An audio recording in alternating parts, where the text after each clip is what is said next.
On February 12, 1959, a group of 9 college students were due to arrive in the city of Vizhai, returning from a 16-day hiking, camping, and cross-country skiing adventure in the Ural Mountains.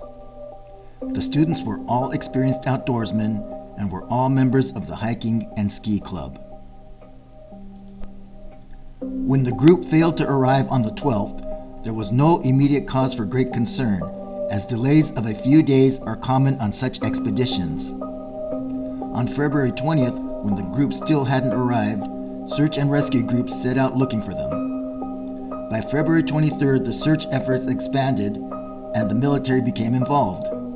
Planes and helicopters soon joined the operation. On February 26th, searchers found the hikers' campsite and what they saw baffled them. This is the story of the Dyatlov Pass incident.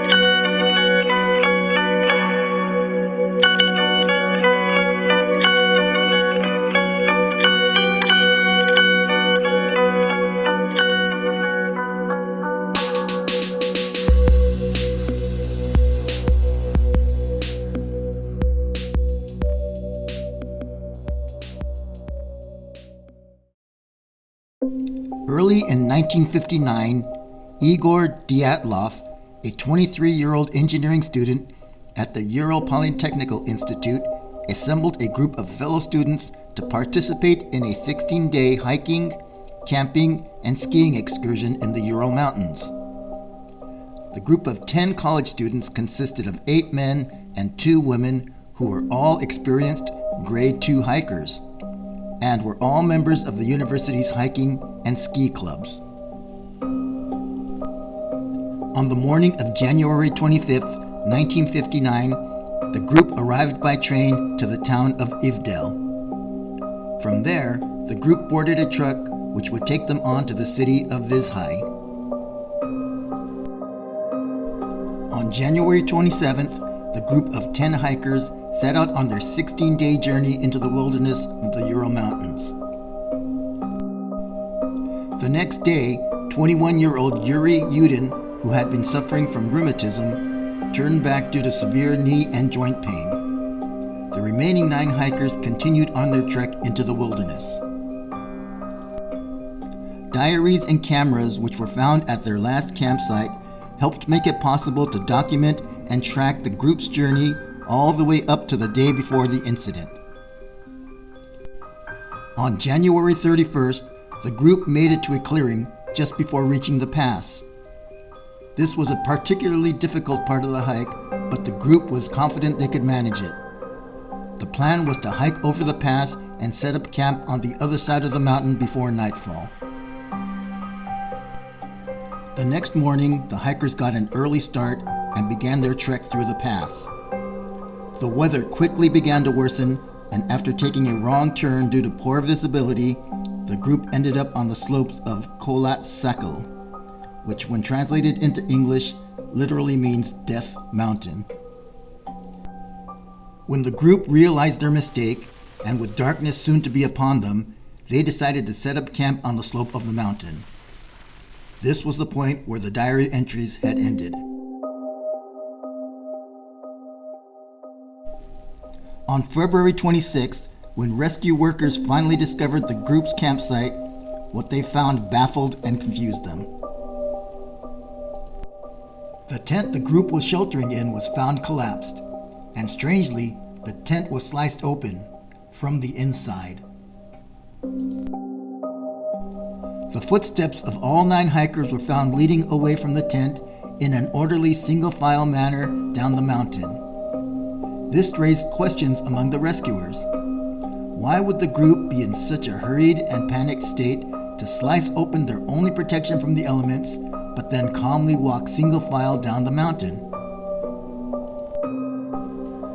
search for the missing hikers continued the next morning. Following the footprints down the mountainside, they noticed a large cedar tree with all its lower branches broken off. The remains of a fire were found next to the tree. As the rescuers searched the area, they soon discovered the bodies of Yuri Doroshenko, age 21, and Yuri Krivonoshenko, age 23. The discovery of the first two hikers made the case even more baffling. Yuri Doroshenko was found face down in the snow, wearing only his underwear and socks. He was not wearing his shoes.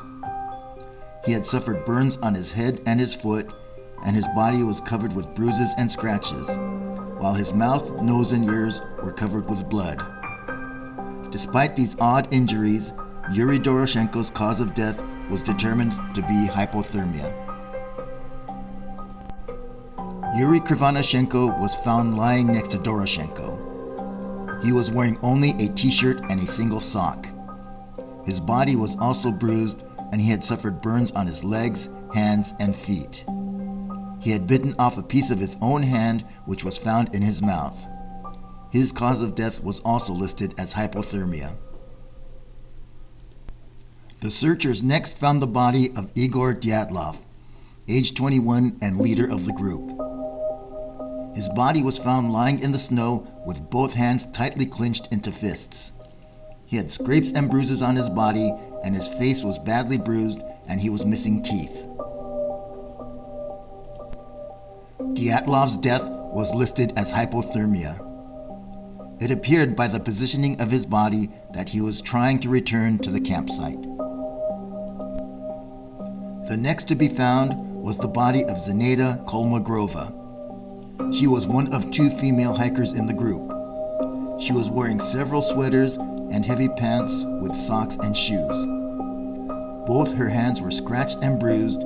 She had bruising on her face as well. There was a long, narrow bruise on her side, which is consistent with being struck by a heavy stick or baton. Zenaida's cause of death was also listed as hypothermia. Like Dyatlov, she too appeared to be trying to return to the campsite. 1 week later, the body of Rustem Slobodin, age 23, was found face down in the snow. Slobodin had suffered a severe fracture of the skull. Despite the severity of this injury, his cause of death was also determined to be hypothermia. Another 2 months would pass before the rest of the group were found.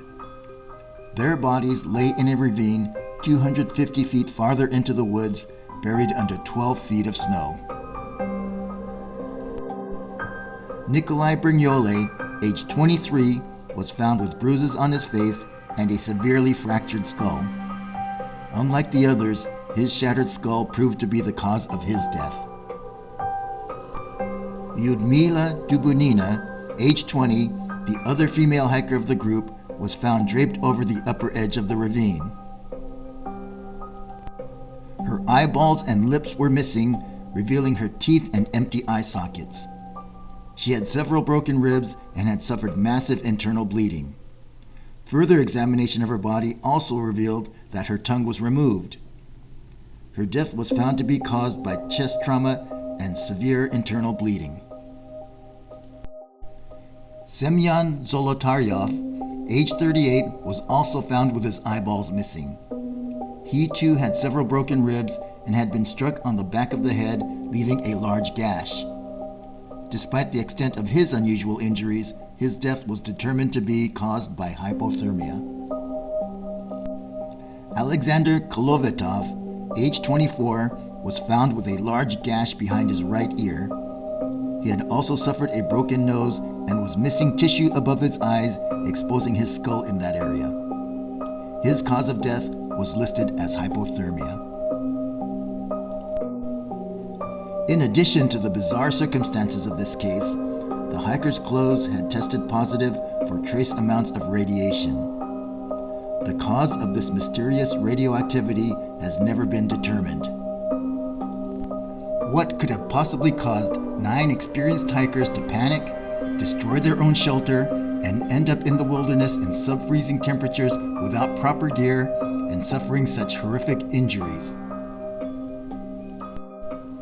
The following are just a few of the many theories that have been suggested over the years to attempt to explain what may have occurred.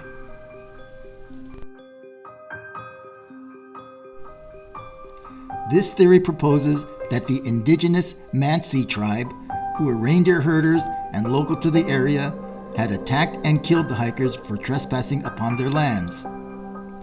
This theory becomes unlikely because only the hikers' footprints were found and there was no sign of struggle near the campsite.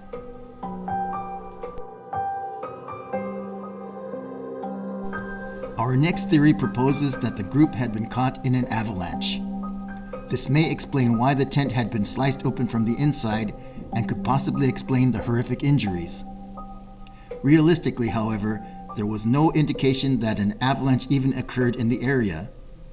Aside from the tent being sliced open and collapsed, the campsite remained relatively intact.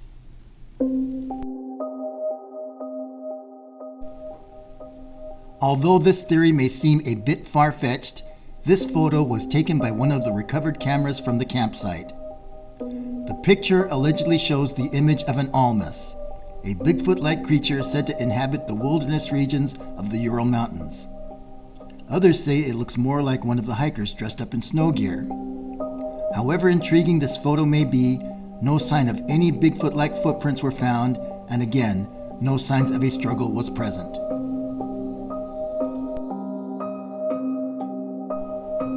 Another group of hikers who were 20 miles away from the Dyatlov group reported seeing balls of light hovering above the mountaintops. Another photo from one of the recovered cameras shows a strange glowing light.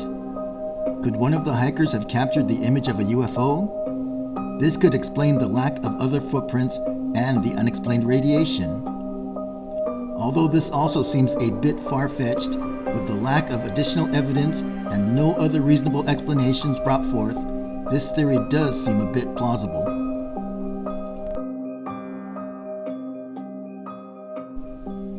This theory proposes that the Soviet military was testing parachute mines in the area.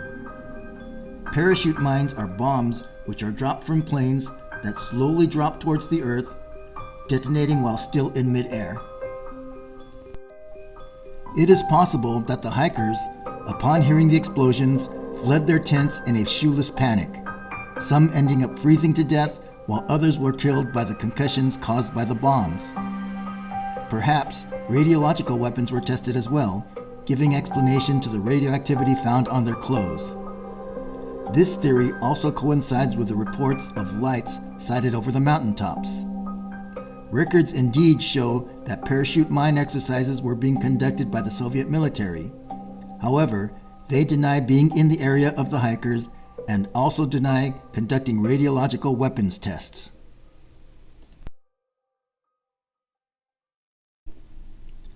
The pass that held the campsite and where the group's bodies were found has been renamed Dyatlov Pass as a tribute to the group and their leader, Igor Dyatlov.